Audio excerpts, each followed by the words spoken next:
So we'll start this webinar in just a minute or so here at 3 p.m. Eastern Time.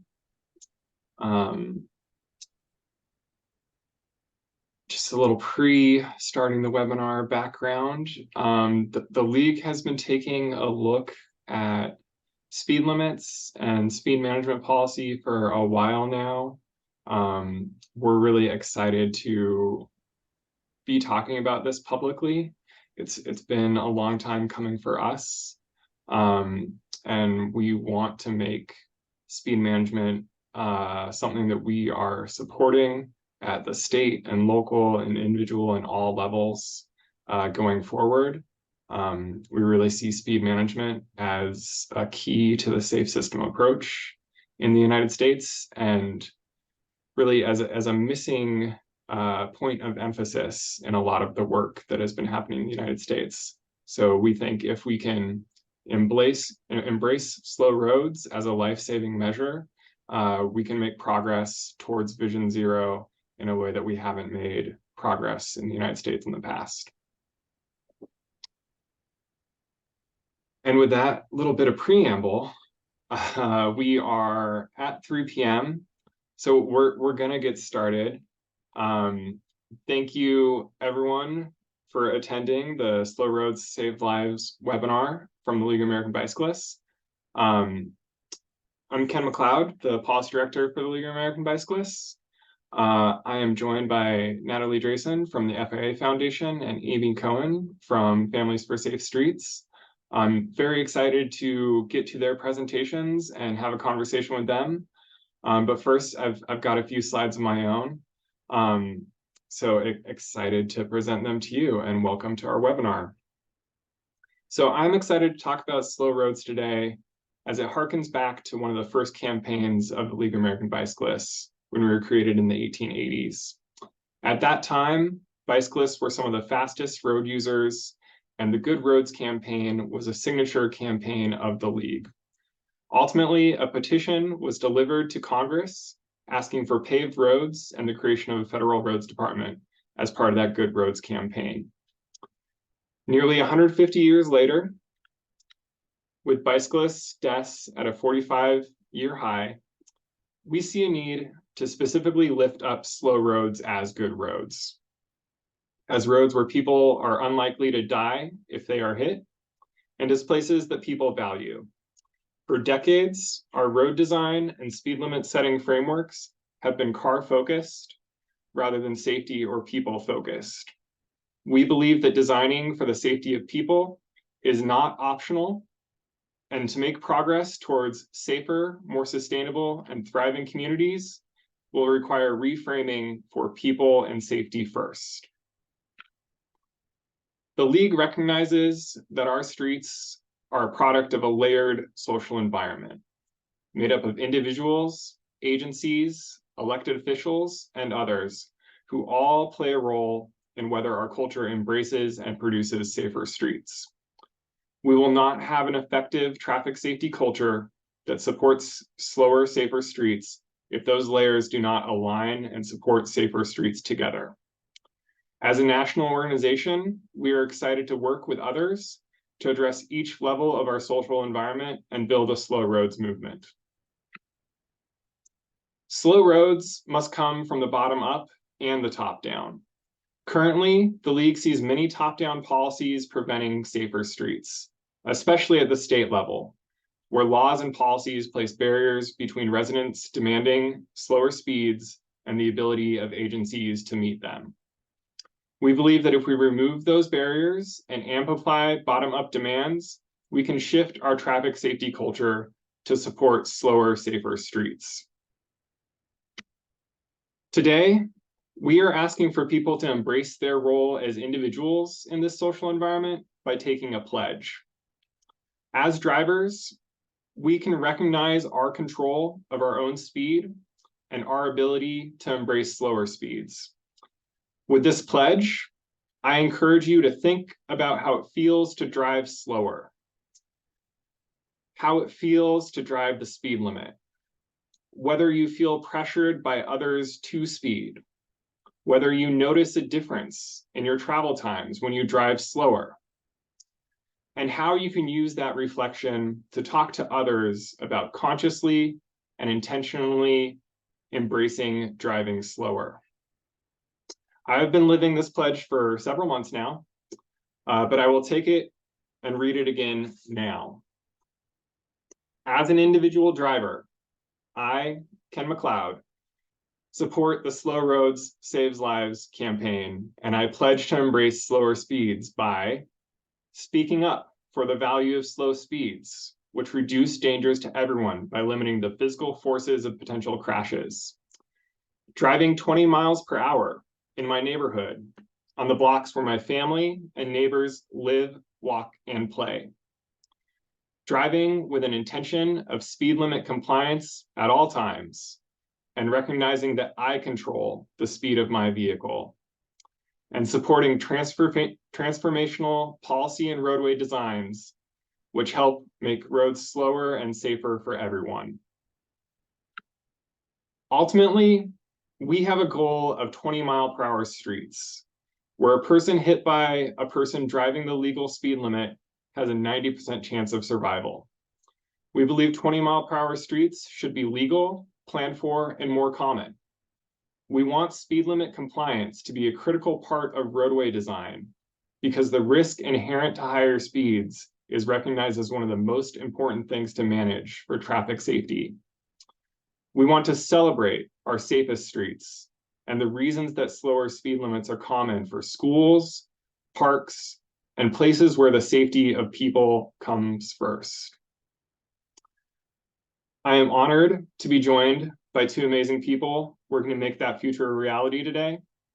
So once again, I want to introduce Natalie Draisin, the director of the North American office and United Nations representative for the FIA Foundation, and Amy Cohen, the co-founder of Families for Safe Streets. Really excited to hear from both of them today and talk to them about campaigning for slower, safer speeds today.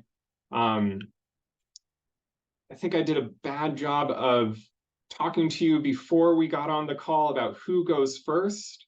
But in my mind, I had Natalie first, so I'm going to keep that going, if that's okay.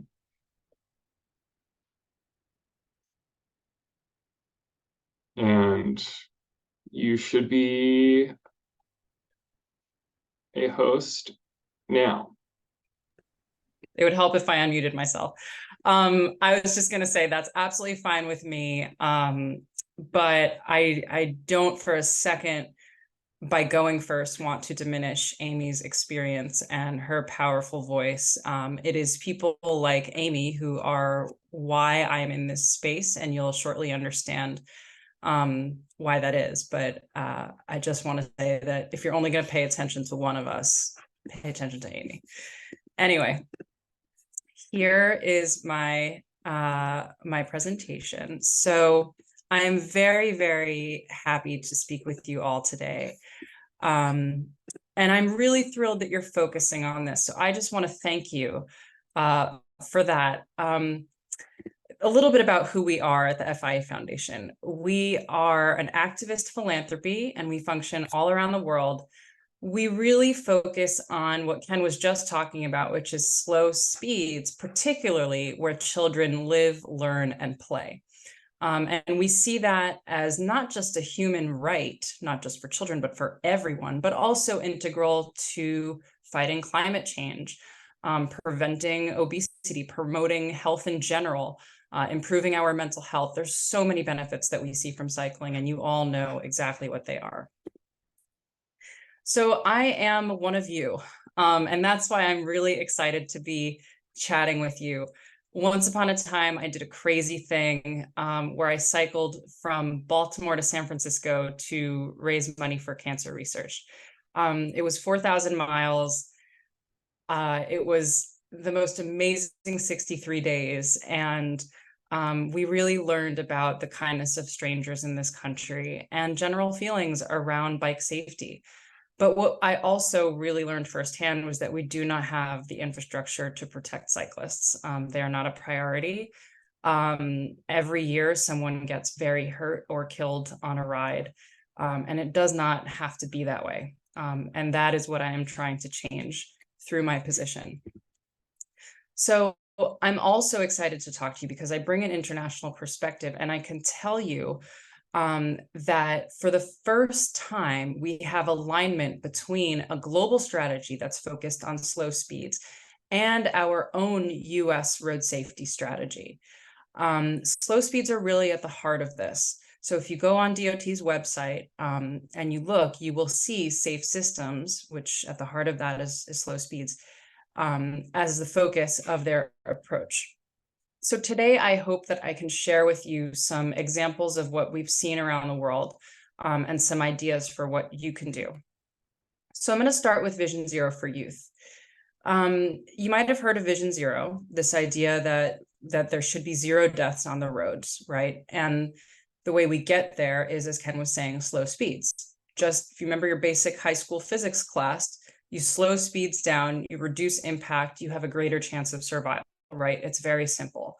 And Vision Zero means that whether it's walking or cycling, we should be able to do these things safely. It's a human right. So the youth aspect means that if you have a Vision Zero plan in your community, please make sure that it includes youth. That is integral to Vision Zero. But if you don't have a Vision Zero plan, start with youth, because you can actually achieve 0 fatalities among that population. And you should also, just ethically. We began this in DC in 2016, but it's grown around the world. And like I said, you can achieve 0. So Bogota, Colombia is one of my favorite examples. 8 million people in this city. Here was their statistic in 2012, but in December 2018, they achieved 0 fatalities among children. And they celebrated every day that they were still at 0. And when the numbers tragically ticked up, because they unfortunately will, they figured out what happened, and then they brought it back down to 0. This is also to say that 0 may not be a constant state, but it doesn't mean that we can't strive for it to be. We can't address the factors and we can't fix them, because we can. This is a preventable issue. Vision Zero really took off in Mexico City. Our partner there, ITDP, recognized that it takes a village to raise a child, but it takes an entire community to protect them. So from students to janitors, they involved the entire community in Vision Zero for youth, and they provided them with really basic road safety education. And let me tell you, I have a 1.5-year-old and a 4-year-old, and basic road safety education or not, they know what a dangerous road feels like, and they can speak up, right? They have a really unique perspective where often they're at their height is like the grill of a car, right? That is terrifying. So ask, they know how this feels. And the students in Mexico City were really able to be the change that they wish to see. Together with the community, they got out the buckets of paint, and they made this curb bump out at a really dangerous intersection by a school, so that they forced cars to slow down. And this goes back to Ken's point, right, about infrastructure. We really need to help people make the good decision of slowing down. And let me tell you, it worked. Not only did it work, but it empowered students to be the change. So this is a girl being interviewed, and she's pointing to the intersection behind her, and she's saying, I did this. I helped protect myself and my community. There's the bike activist that you want to see, right? That is life-changing for a student to feel like they can be part of that change to create 0. And again, you can ask even the youngest kids. These kids were given magnifying glasses. One side is red, one side is green, and they can show you, here's what I like on the street, here's what I don't like, right? They may not even be able to form full sentences. They can tell you. But these positive events too, on the other side is walk and bike to school day, where we're celebrating getting out and walking and cycling, and not just having that one day, but really taking that and turning it into an everyday event. But there's a place to start, and a one-day event is a place to start to help a community feel what it is to have that positive celebration. So the other thing that worked really well for us was actually getting mayoral candidates in Mexico City to campaign based on including this safe right to safe streets in the Constitution. And that's what they're doing here. It was amazing to see them competing on child mobility, but I would suggest going that route as well. Eventually, Vision Zero for Youth went from starting a one-day, walk to school day to more than that, and then doing conflict analysis, which I can tell you about later. But I just want you to know that it's a way to analyze near misses around schools to prevent crashes before they occur by gathering observational data. And it's a free toolkit that we made with CDC. There's different ways to do it. You can do it if you're a parent, an engineer, a student, a teacher. And they did it in Mexico City's second largest school district, and they saw conflicts go down by 70%. Local politicians committed money to doing more of it. Costa Rica just launched their own version of this toolkit in Spanish. So it's really taking off around the world. So that's just one example in Mexico, but I want to share with you kind of what I've learned generally around the world, and in case it's helpful to you in any way. So the first thing is, how do we share our love of cycling and catalyze a movement? And I say this because I really believe that, everybody has that good feeling from being a kid, being on your bike and learning to be free. We all understand that. It really resonates deeply.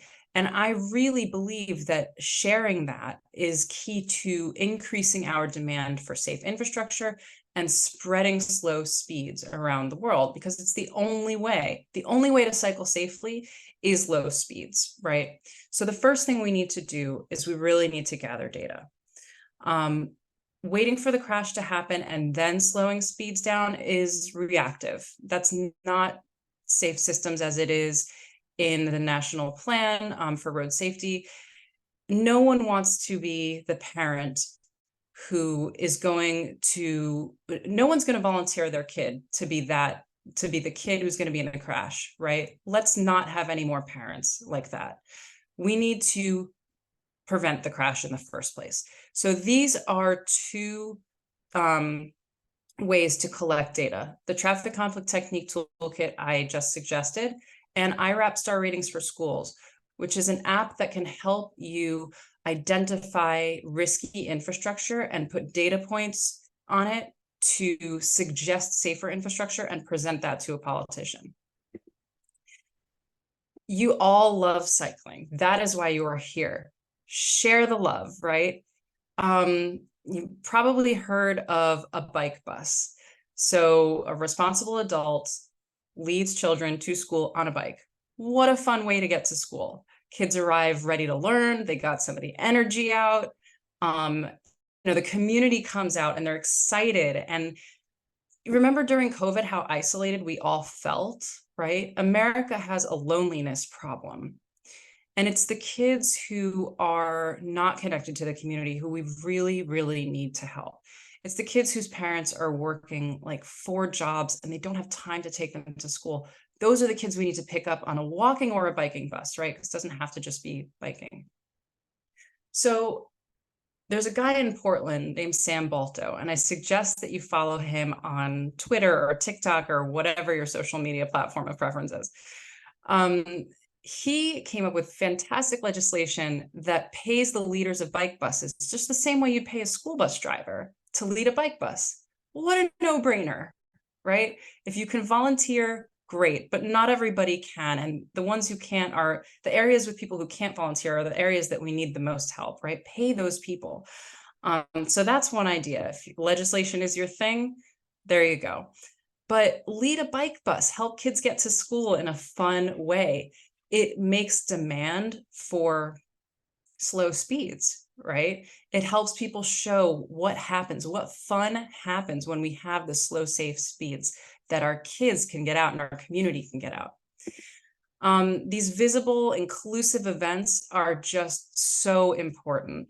Most people don't know that road traffic crashes are the leading killer of people ages 5 to 29 around the world, right? And the US is not an exception to that.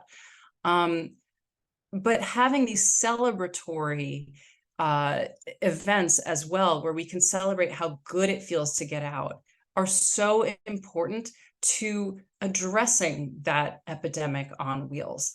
So get everybody out, get enforcement out, get teachers out, get the whole community. There's a resource here to create your own walk or bike to school day and make it about more than just one day.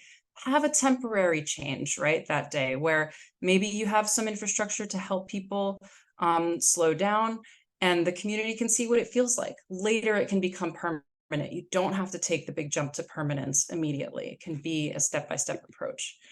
Linking to climate agenda. This is a picture I took in Ghana. So there's not as much money in transportation funding as there is in climate funding. And the truth is, we are all working on a climate agenda, right? We're not emitters when we're on bikes. This is key to saving our planet, frankly. If we link our strategy to a climate agenda, we can make more progress, I think. Galvanizing commitment. You know, we had a movement that grew out of this. Use messaging that resonates, figure out who your target is and who they care about, right? What signatures do they need to see? Is it public? Is it from other political leaders? And is it both? And gather the momentum behind that messaging to convince policymakers to make change. And then use that, of course, to get political commitment. Here's the mayor of DC signing the Vision Zero for Youth pledge. We use that to spark competition. Here's the mayor of LA winning a Vision Zero for Youth award, right? We did this domestically, we did this internationally, and we focused on equity, right? That is so key to everything that we are doing. Just shameless plug, visionzeroforyouth.org is a way that you can start your own Vision Zero for Youth plan.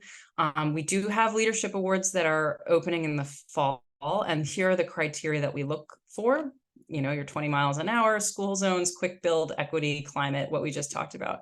If you know a place that wants to apply, or if you want to see success stories like Seattle, Philly, Lincoln, Nebraska, because rural places are important too. And I did bike through Lincoln, by the way, on my bike ride. It was fascinating. But, you know, please submit some applications. And I would also say, giving an award is fine and wonderful, but following up is really key, right? Your local government might actually want your help. They might be interested in these slow speeds, but they don't have the people that they need or the resources that they need to do them. So offer your help. You might be the key. In London, for example, we offered help to the mayor. It helped him identify some of the ways that London black cabs were emitters, change that. They have a ULEZ zone as well, thanks to some of our work. So offer help. You never know what will come out of it. In Fortaleza, this is such a simple thing, right? Look at the picture on the left. And Ken, I'm sorry, I'll shut up soon. Picture on the left, right? Clearly, I would not feel safe biking here, particularly if there were a bunch of cars. On the right, look how fun that looks, right? Like buckets of paint, a couple hours out with the community. Look at the people out on the streets. You feel safer. There's people around.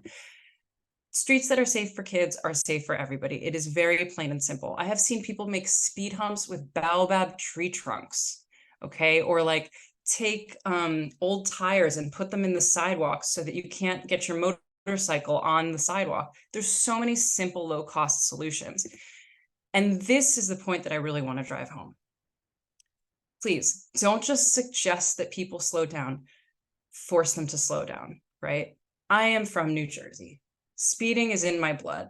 I really try my best to live every day with the pledge that Ken was just taking, but sometimes the people around me, the drivers around me, or the infrastructure is not conducive to me going the speed limit. Make me slow down, right? That is what I want to do. I want to go the speed limit, but I need help from infrastructure to help me do it. Seeing more bikes on the road and having bike infrastructure protects cyclists as well by separating them from drivers. That is what we need. Finally, funding. There is a lot of it. If you don't know about this grant program, check it out. I think the next round is in the spring. It's the Safe Streets and Roads for All grant program from DOT. There's the website, and I'm happy to talk to you about it or brainstorm with any of you on this call.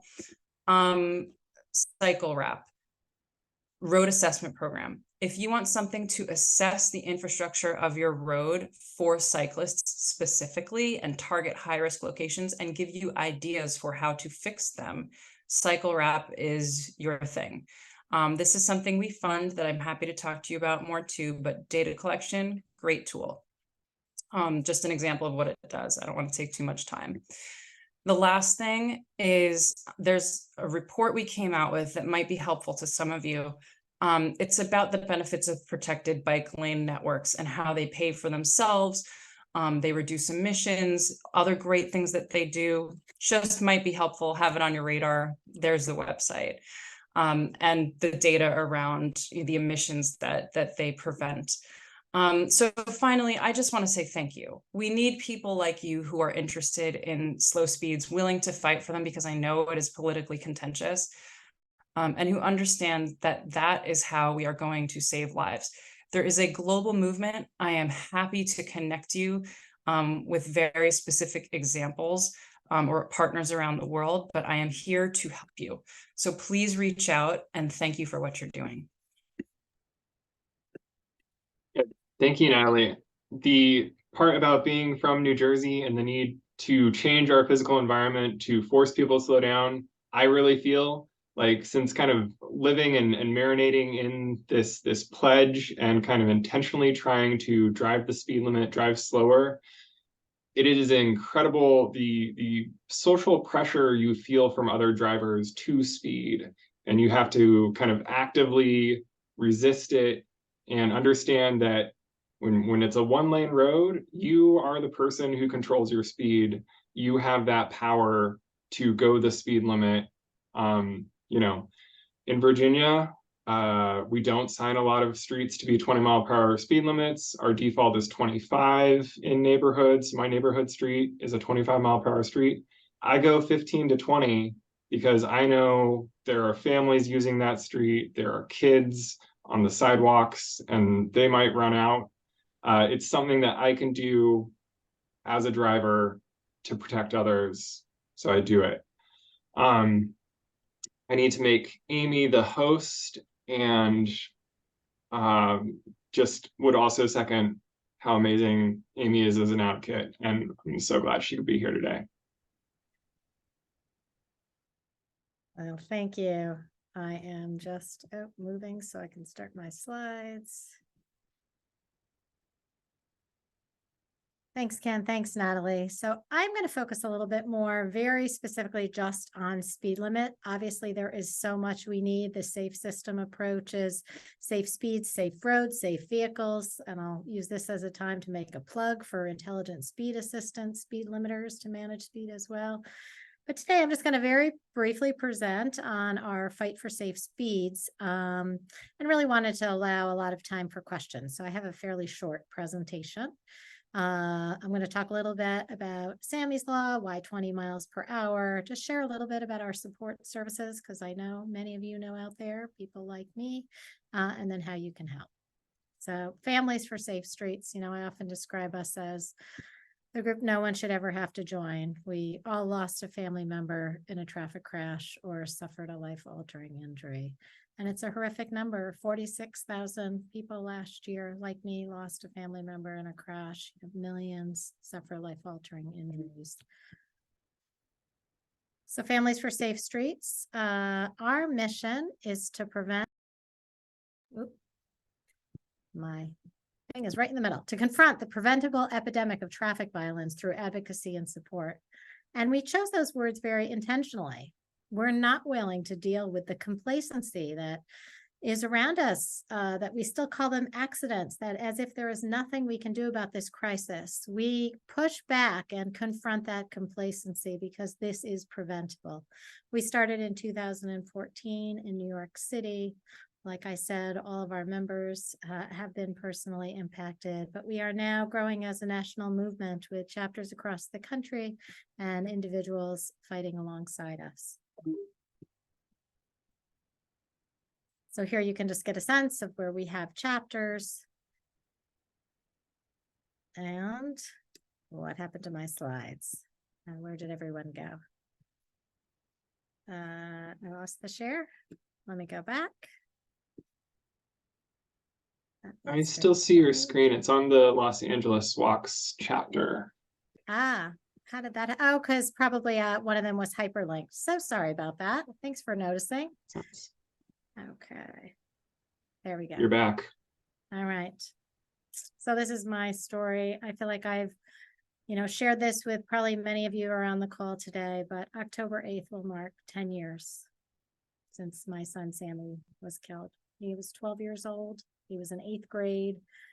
He was a street savvy New Yorker because, like Natalie, we are a family that bicycles, as you can see. He was used to navigating our streets. All he had to do was come home from soccer practice and come home from school, grab a snack and go to soccer practice. And that turned out to be a deadly act.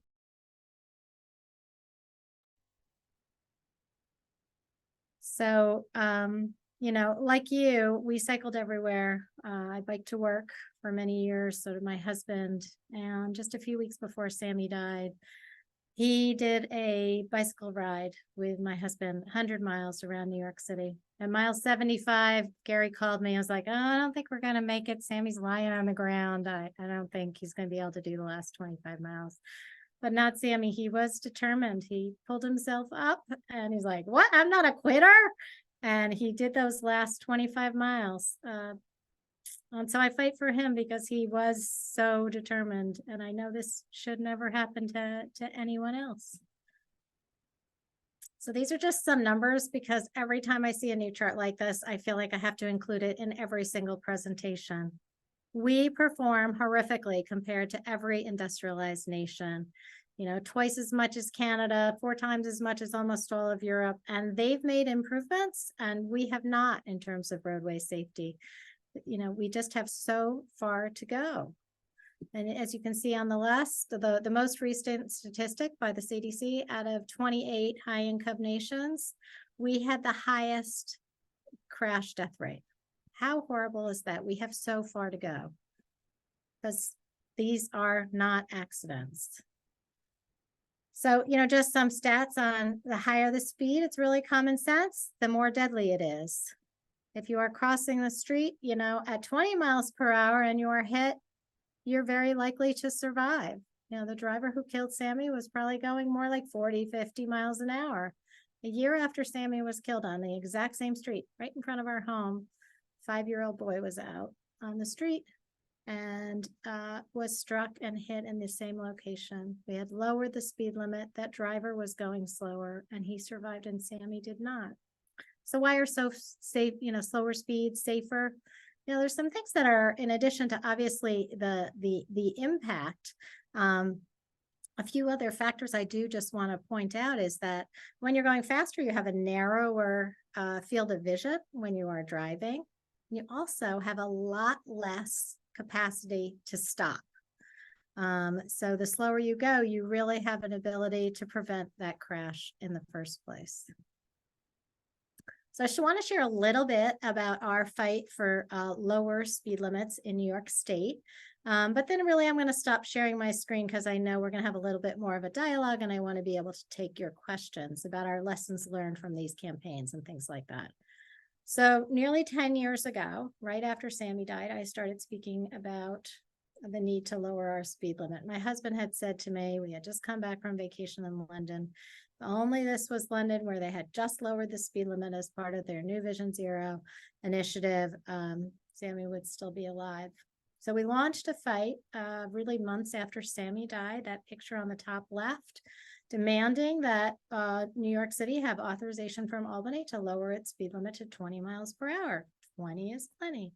Well, I got a real lesson in politics. The first was that people told me it would take 10 years to change state law in New York, and we were able to do it in one legislative session.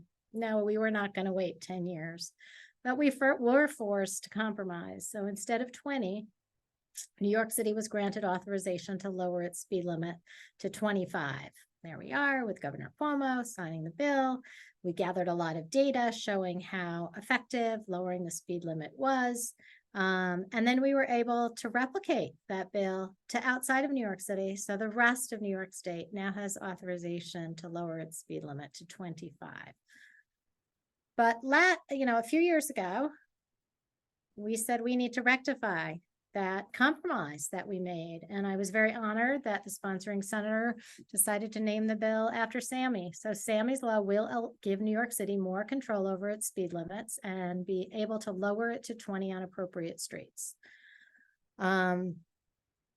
We were very close to passing it last year, and we built a huge coalition of support. And I really just want to call out and thank Natalie and Ken. They were one of many folks who signed on in support of the bill, supported it on social media. But, it was a long and bruising fight. And it ended with, we were not going to give up. And I joined in a nearly 5-day hunger strike with another member of Families for Safe Streets, Fabiola, who lost her son in a crash as well. And it really brought out, identified, who were the opponents, and really brought a lot of bad press to the legislature, so that we are much more optimistic this year. I mean, there was an op-ed by the New York Daily News that basically called on the Speaker of the Assembly for being anti-democratic, because he publicly admitted when he finally was pressed, why did he refuse to bring the bill for a vote on the floor? He said, well, I have a handful of people who are opposed. It's like, well, we had the vast majority of New York City legislators in the Assembly did sign on as a co-sponsor of the bill, and many others outside of New York City, where they say, well, it doesn't affect us, so we don't co-sponsor, indicated publicly that they would, vote yes on the bill, both Democrats and Republicans. And still, unfortunately, the session ended without hasty bringing it to a vote. But we will be going back. And like I said, I'm going to stop sharing my screen because we're going to have a conversation a little bit about that campaign and what we learned and how you can replicate that in your community. But before I close, I just do want to make a pitch.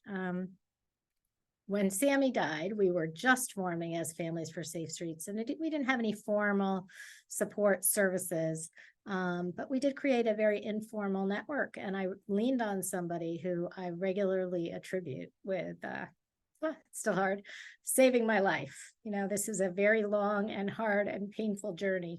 And so we have now formalized those support services. No one should have to go through this alone. We have a peer mentoring program, online support groups, logistical assistance, so much more. So please, if you know of anybody, and I know many of you do in the cycling community, if you know anybody who's suffered a serious injury or a loss, please know that we are here. Anywhere in the country, people can lean on us. So like that, as I said, I'm going to stop sharing, and we're going to start a conversation, because I really do feel like the campaign for Sammy's Law, there is so much that we learned. Just want to be able to share so you can build on that knowledge in your community. Yeah, thank you so much for sharing with us, sharing your experience. It is just incredible to me that there has been so much resistance to just simply legalizing 20 miles per hour speed limits. This is a life-saving measure that in the United States is extremely uncommon and is illegal in a number of states like New York. And this is part of why we really want to name slower speeds as something that we want. It is not something that will happen on its own. It is something that we have to proactively ask for at the state level, at the national level, at the local level. So Amy, thank you for sharing all of that. For people, I apparently didn't set it up so there's a chat, so please use the questions and answer functionality to ask questions and get answers. Our pledge is available at bikely.org/slow roads, I believe. And it has also been in some of the answers to questions in that question and answer. With all that said, I'll ask a question to Amy. So can you talk a little bit more about what happened last session with Sammy's Law, and kind of how do you deal with these fence sitters, people who don't see 20 miles per hour as important or impactful to their lives? Maybe they live on a cul-de-sac. How do we get those people? Yeah, I mean, it was very hard with Sammy's Law. Is it was launched the first year of COVID. So while the bill is, in its third session, the first session, the assembly hardly met on anything but COVID. The second year, we did a lot of stuff virtually. It wasn't until last year that we really identified, like, why is this not moving? Who are the opponents? We unfortunately, learned the hard way. We even had co-sponsors who were opponents behind the scenes. So it takes some time, unfortunately, to identify who's opposed, who's a fence sitter, what's happening behind the scenes. I'm sorry.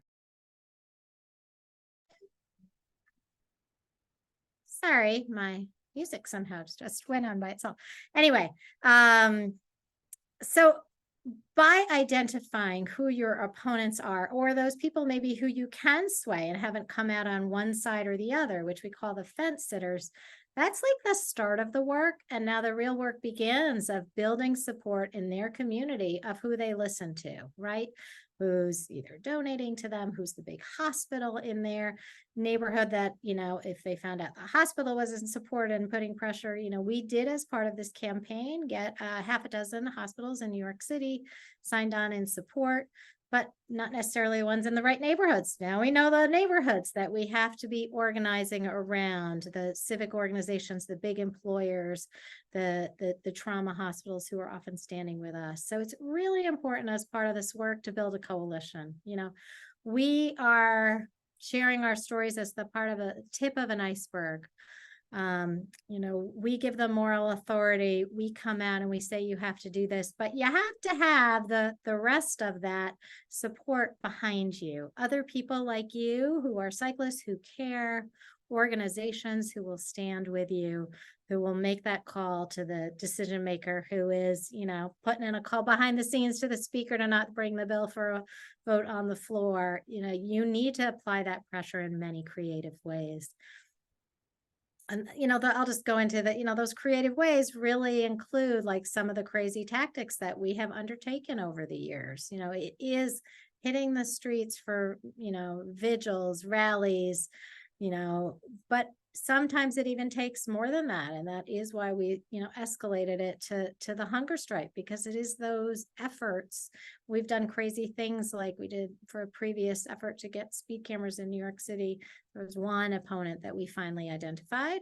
We did a marathon walk, 26.1 miles on what turned out to be a 90-degree August day.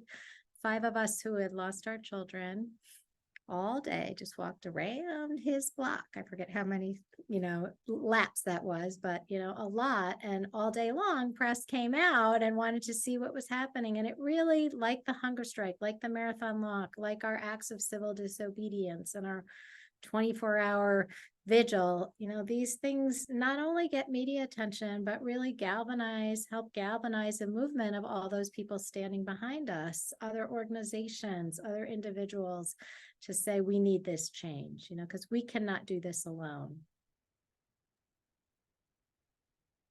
Yeah, thanks for sharing all that effort. Natalie, do other countries have this same resistance? Are they having to go to these same great creative and kind of eye-catching lengths to get permission to have 20-mile-per-hour speeds, or is the US kind of an outlier here?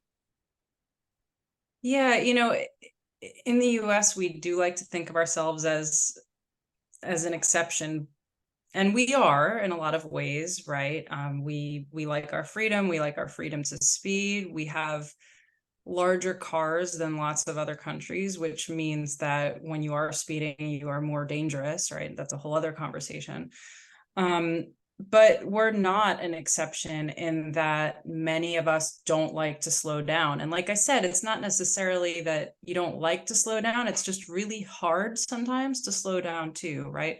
Again, despite my best intentions to want to slow down, I am a human and I make mistakes. And so that's why we need infrastructure that will prevent us from going fast. So yes, other countries face this challenge as well, for sure. The two things that I would say are, one, the countries that have done a really good job, like the Scandinavian countries in particular come to mind, in fighting this, they take the onus away from us as humans. They have engineers who, again, force people to slow down. Countries like France, and I'm half French, right? I was in Paris this summer. I saw how Paris has slow streets around schools. So countries that are prioritizing school areas, Vietnam is another great example.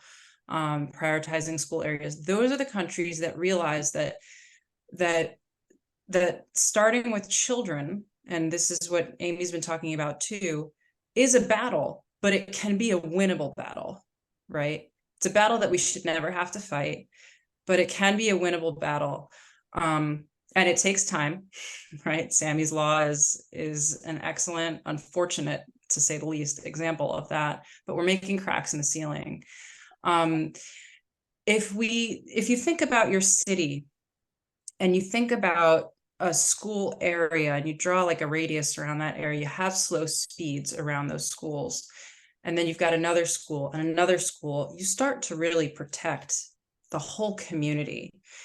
And the countries that are doing that are having the most success. I would also say places that really understood the weird thing that was happening during the pandemic, where everybody got outside, we walked, we cycled, because that was the only thing we could do. And we loved that part of it. I really think we loved getting outside, and it was different than what we usually did. And then harnessed that and continued it thereafter. They are also seeing positive changes. So, I think about like school streets are a good example. London did a lot of this, where you close off the street in front of a school. So parents have to drop their kid off a little bit before the school area, right? And then kids can either walk or cycle the rest of the way to school. You feel the community, you feel the joy, quite frankly, and you get some of the energy out. And we start to understand what happens when there's little traffic, slow traffic, or no traffic. That's the kind of thing that can start to help people understand why slow streets are so important. And that's a celebratory side of it, right? But those sorts of examples, or a bike library, again, some of the areas that need it the most are the areas that have the least amount of cycling, because they don't have bikes or they just can't. In India during the pandemic, in the slums, they had a bike library where kids who want to learn how to cycle could borrow a bike, right? We can do that in the US.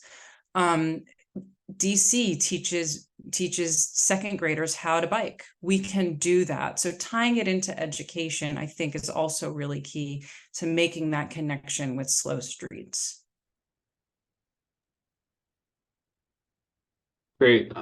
I'm seeing a lot of great questions now in our question and answer. One of them highlighted kind of whether is there tension between this push for slower roads, where 20 miles per hour is a speed where cyclists and drivers can kind of share the road, versus separated infrastructure. I personally don't see a tension between those two things. A 20 mile per hour road where a person hit has a 90% chance of survival is kind of a risk tolerance that we are shooting for, an aspirational like chance of survival. And if we can't get slower speeds on a road, we need the separated infrastructure to give the same sort of risk tolerance. Natalie, I don't know if there's anything you might want to add there around the traffic safety conflict toolkit that might add to that.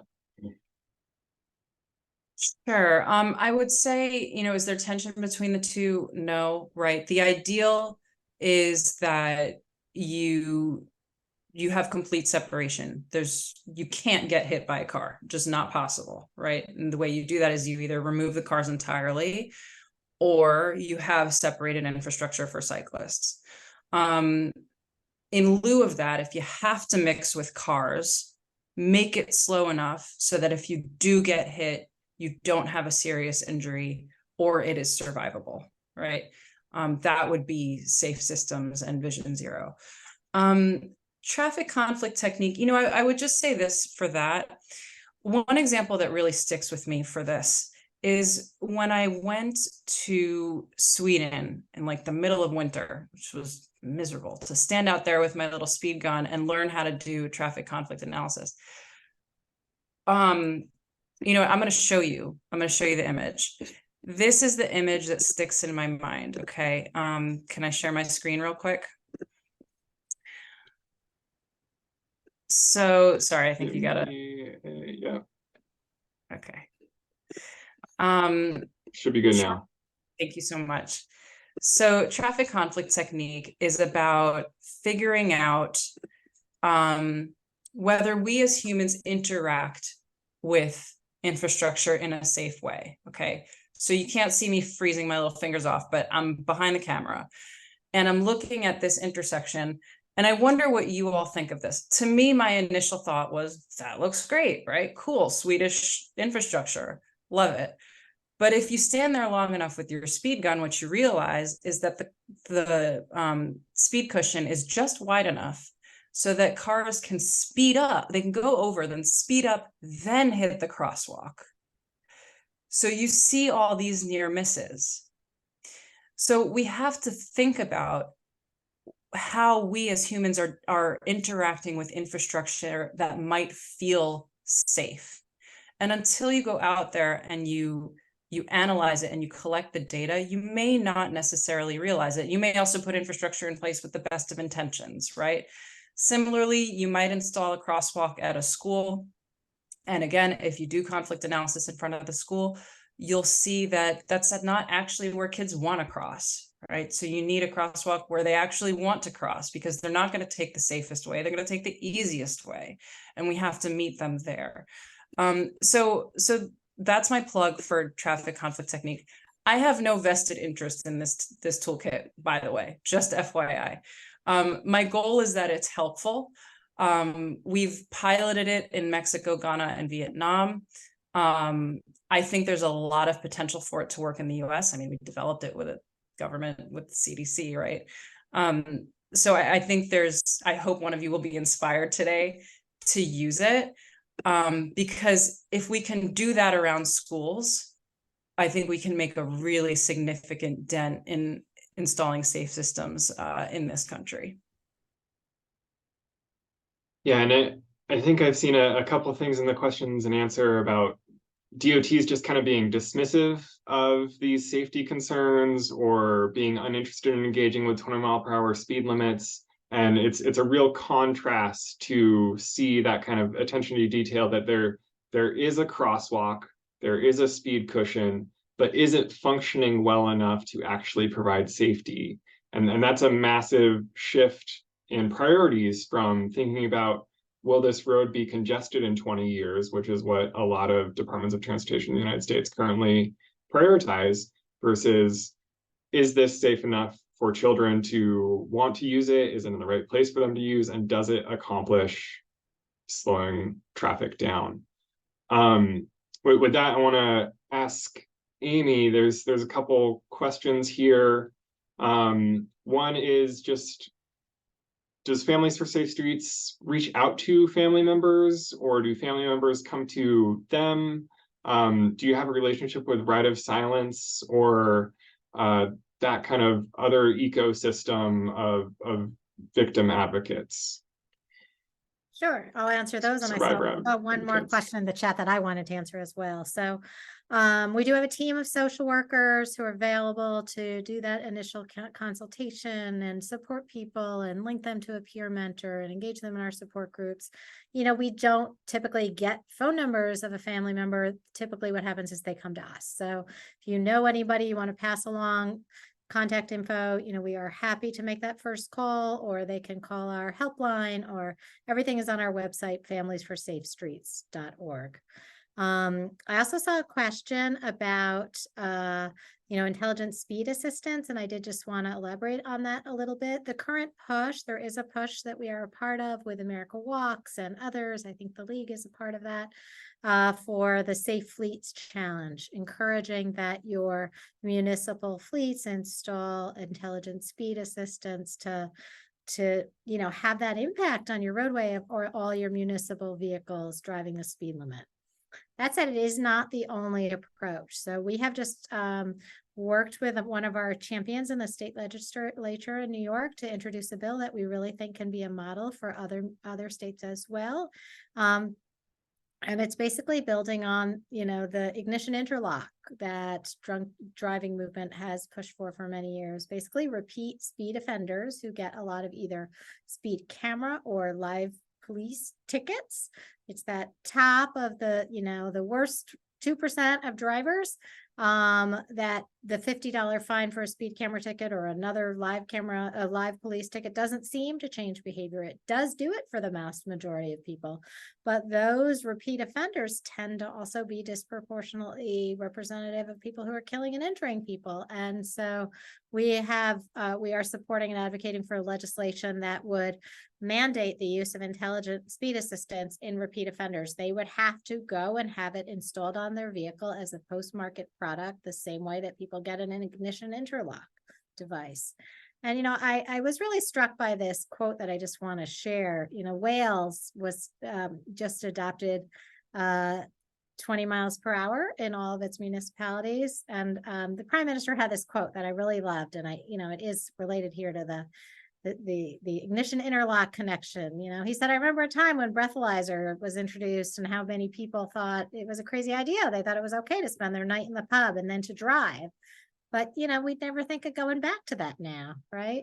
It took time for people to get used to it. So when you said, you know, people that they oppose the 20 miles per hour, now you have to push for it because, you know, this was his response. Once it's embedded, I think people will look back and ask themselves why it was that we prepared to tolerate traffic going at excessive speeds in urban areas. Like, you know, we have to push back, and then it will just become the norm. We'll have the infrastructure, we'll have the slower speeds, we'll have, you know, the technology and vehicles. People will slow down, and then we'll be shocked that we ever tolerated this death rate and this bloodshed on our streets because of this, because people had to get to their destination 2 minutes faster. It's unconscionable. Absolutely. Can I just say real quick, Amy, you make a good point about the 2 minutes faster, and Ken, you brought this up in your pledge, that a slower speed limit actually doesn't impact your commute time all that much, not more than like a minute, right? There's good research out there by World Resources Institute, I believe. But that is a common myth, right? That if we go a little slower, it's going to take us a lot longer. No, we're just going to get there safer. Yeah, absolutely. Especially, you know, the National Household Travel Survey in the United States says like 45.6% of trips are 3 miles or less. There's just not that much time there to save. You know, these are small changes, you know, less than firing off a tweet or X or whatever it is now, less than you're going to wait in line at Starbucks. You know, it's life saving, but not life changing to go that little bit faster. We have 2 minutes left. We are not going to get close to all of the questions that have come in. I've seen a lot of interest in the traffic conflict toolkit. I see a question about cycle wrap. So I want to make sure that if there's anything, Amy or Natalie, you want to add before we end, I give you the platform. And then I should probably do one last flash of our pledge screen before calling this webinar to an end. I just want to say two things. First, never give up. Like, you know, I've been at this for 10 years. I would have never imagined that change is so slow, that there are so many fights that you have to wage, but change is happening and you need to be tenacious and keep at it. And the second is, you know, in your community, if you know if people have been personally impacted, you know, help elevate their voices. And we are here to help with that because it really does help sweep aside the opposition. It doesn't necessarily make it a slam dunk, but it really gets you a good way there. That with that coalition building and other things, that's how you make legislative and policy change. Yeah, I agree with what Amy just said. You know, what I would just say is take action, right?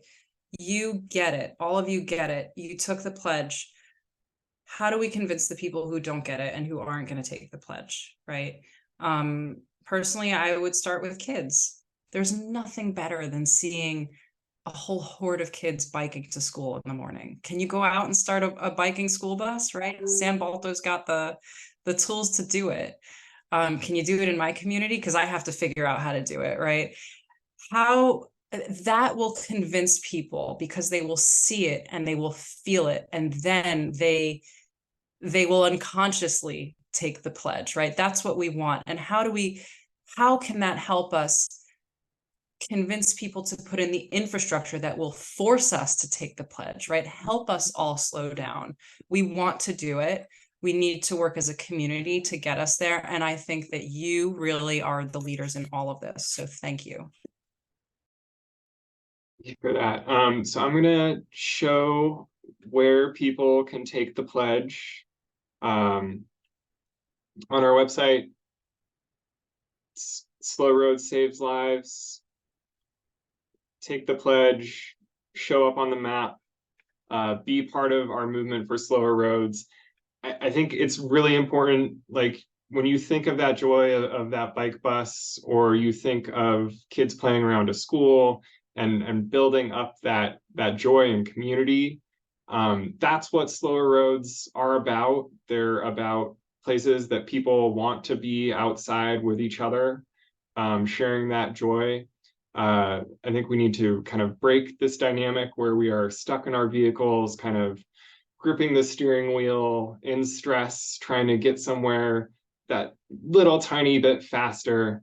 And if we can relax, think about the value of others and our community and what it means when we go a little bit slower so that more people's lives are saved and more people can bike and walk and have conversations with their neighbors on the side of a street without being drowned out by motor vehicle traffic, we're going to have a better place, and we're going to have a better community. So with that, thank you all for joining. Amy, Natalie, thank you so much for joining and sharing and presenting.